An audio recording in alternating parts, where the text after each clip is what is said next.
Hey Stargate fans, this is Darren, and we're going to try something a little different in this video as we continue to experiment with GateWorld's YouTube channel. Now that the first outing of Stargate Origins, I hope it is just the first season of many to come. Now that that's come and gone, we've had some time to digest the story of young Catherine Langford. It's time to talk about it. So what I'll do in this video is count down my top 10 moments from all 10 episodes.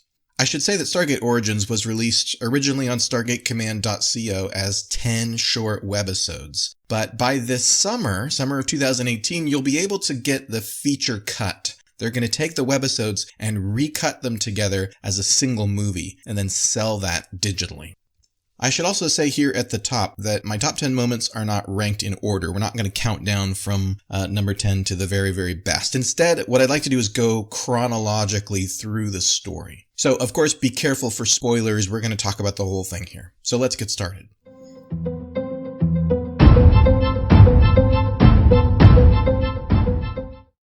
Number 10, Brooke opens the Stargate. We know from the continuity already established by Stargate SG-1 that Germany has the DHG. They actually found it a long time before the Langfords dug up the Stargate from the Giza Plateau. It was found in, I think the year is 1906, and it went to Berlin. So Brooke, as someone who's connected to the German government, would have access to that. Apparently, he's seen it, he's been studying it. I mean, I imagine a really young Brooke as a scientist, maybe he's been studying it for decades by the time we get to this story, which is set in roughly 1938. So what Brooke does is he's been scouring the globe for information about anything related to this, right? He has this piece of technology, this artifact. It would have the control crystals inside of it. It would have all the symbols on the face of it. It's obviously meant to go with something. Maybe even he's figured out that it's meant to operate something. So when he shows up, he kind of shocks Catherine and her father because he knows so much more about their artifact than they do after they've been studying it for 10 years.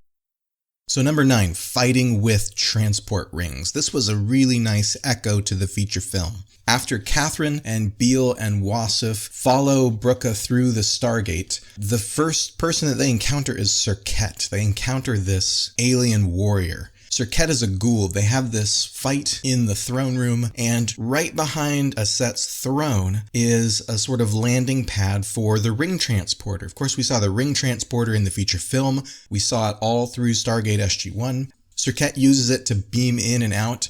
It's not actually clear where she's beaming from, what is kind of up above before Ra's ship gets there. What's above Aset's temple? Where does she go when she rings out? But what's cool here is that when the fight takes them to that ring platform, Catherine has figured out that the control gem on Serket's wrist is going to activate this thing. So she pokes it with her stick, her magic stick, and gets the rings to activate and come down on Serket and sort of drag her away. Really cool, really echoes Jack O'Neill's fight with Anubis, Ra's first prime, in the Stargate movie.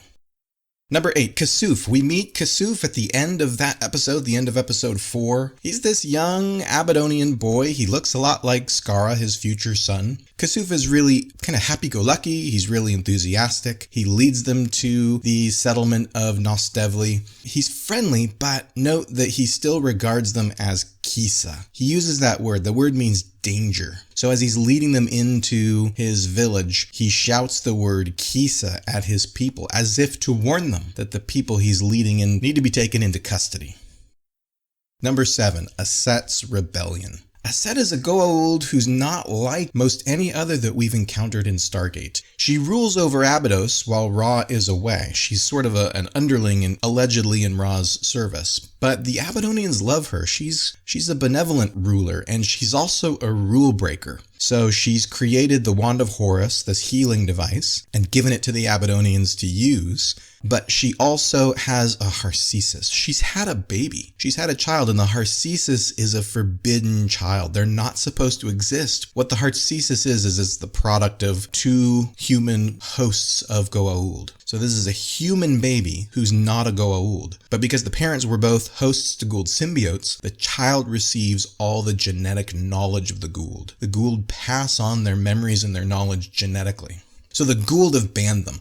She's violated goa'uld law just by the fact that she's had this child. And she's also clearly motivated by the goal of rising up against Ra. Aset is such a fascinating character because she's sympathetic in these ways. She's working to foment rebellion against Ra. Number 6, Ways Horu. That's the Abydonian name for the Wand of Horus. As we said, this was Aset's gift to the people of Abydos, and they use it to heal wounds, right? They use it to save Wasif's life. It's healing technology, and we've seen that the goa'uld possess this in various forms. There is, of course, the sarcophagus, which goes all the way back to the feature film. In SG-1, we also saw goa'uld using a small hand device that's a healing device you can use sort of for field operations. Now, what's interesting here is that sarcophagi, as we've seen, you just need to stick somebody in it and push a button, more or less. With the healing device and other wearable goa'uld tech like the hand device, you have to have naquadah in your bloodstream in order to make it work. So an ordinary human can't just strap on a healing device and make it work. It's not clear here what's going on with the Abydonians. It's possible that Aset has engineered this piece of technology to be able to be used by regular, ordinary Abydonians without naquadah in their blood. It's also possible because remember the Abydonians mine naquadah and have mined naquadah for generations. It's possible maybe they just do have enough trace naquadah in their bloodstream that they can use the tech. Now, number 5, a naquadah gift. This is Aset's trade that she offers with Brucha. It's become clear at this point in the story that Brucha can offer her people. He can offer her manpower. He can offer her slaves. She thinks that he can bring an army through the Stargate to help her rebellion against Ra. So what she offers in trade is naquadah. She offers this rare and powerful element. Naquadah is not native to Earth, but of course they mine it on Abydos, and the Goa'uld Empire is based on it. And she demonstrates to Brucha its potential. It not only allows them to create strong metal alloys, so you can make weapons like Serket's staff that she uses to smash the rock, but naquadah is also a source of power. I mean, literally a source of power. We will see it used later in SG-1 to power energy weapons, right? So what powers a staff weapon when it fires is there's a little green power source that is liquid naquadah inside the staff weapon. Earth eventually is also going to develop naquadah reactors, naquadah generators that are portable. You can use it to dial a gate, you can use it to power a city, etc. So naquadah is really important, and the fact that Aset is offering it in trade is really significant. Number 4, Professor Langford shows some dissent. As Brucha puts it, he starts to show a spine. He's in a really tough position. As Brucha's prisoner, he's forced to translate the Nazis' agenda to Aset and her people. Now you'll remember when he was first taken by Brucha, he agreed to help as long as Brucha promised that he would leave Catherine alone and leave Catherine out of it. So that's why he's going along with it. That's why he's being minimally helpful. But as Brucha's plan becomes clear to Professor Langford, he starts to show his spine. He starts to push back and say that he's not going to help. He's not going to help with the rise of tyrants or gods. So what Langford does is he uses his knowledge of the language to start to sow doubt between Aset and Brucha. He finally tells Aset that Brucha is treacherous. He can't be trusted. Number 3, Catherine smashes the seventh symbol. You'll remember from the Stargate feature film that when Daniel and Sha're go and find the cave with the writings, it's the history of Ra and taking humans from the planet Earth through the Stargate to Abydos to mine naquadah to be his slaves. He finds the cartouche there with the Stargate address. That's the address they need to get home. And as Daniel searches and he looks and he digs in the dust, he finds that the seventh symbol has been destroyed. It's worn off. The symbol's not there. So this is an important plot point at the end of the movie. Daniel rediscovering the seventh symbol so that they can go home. What we learn in Stargate Origins, this is kind of funny. Catherine's the one who's responsible for that being smashed. Catherine actually vandalized the seventh symbol in an attempt to prevent Brucha from discovering it and being able to dial the Stargate home himself. Number 2, Ava turns on Brucha. He lost her allegiance after he killed Stefan.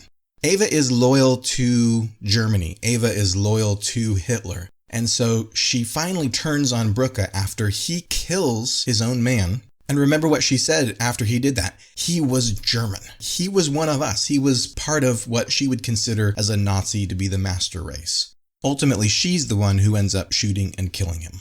On the other hand, she's still a Nazi, so even after this semi-heroic act, she ends up dying herself. And my number one moment is a set pulling out her hand device and using it to wipe the memories of Catherine, of Professor Langford, and Kasuf. They get zapped right in the head. So it resolves the continuity problem. It makes the Stargate continuity as we know it possible. It is a reset button, but it solves the continuity problem. We have seen precedents for this use of a hand device before. Remember in the 3rd season episode of Stargate SG-1, Forever in a Day, Sharae, Daniel's wife that he'd been searching for, she'd been taken over by a goa'uld, and that goa'uld had Daniel in the grip of a hand device. So as the goa'uld Amonette is torturing and about to kill Daniel, Sharae, who's trapped inside her own body, uses that mental connection to communicate information to Daniel, right? She tells him, you have to forgive Teal'c for killing me. Teal'c's come into the tent, he's about to shoot her down. And you have to find the child. You have to find her Harcesis, the child that Amonette had with Apophis. So that establishes the idea that the hand device creates a telepathic link between the person who's using it and the person who's on the receiving end. That's why it's possible for a set to do what she does. She plants subliminal suggestions in Catherine's mind, in Kasuf's mind, that's going to play out decades later in the feature film. So those are 10 of my favorite moments from Stargate Origins. Be sure to subscribe and leave a comment below and tell me what you liked about Origins and what you think should be on this list. Thanks so much for watching, and if you're looking for more on Stargate, check out the GateWorld channel and our full website, gateworld.net.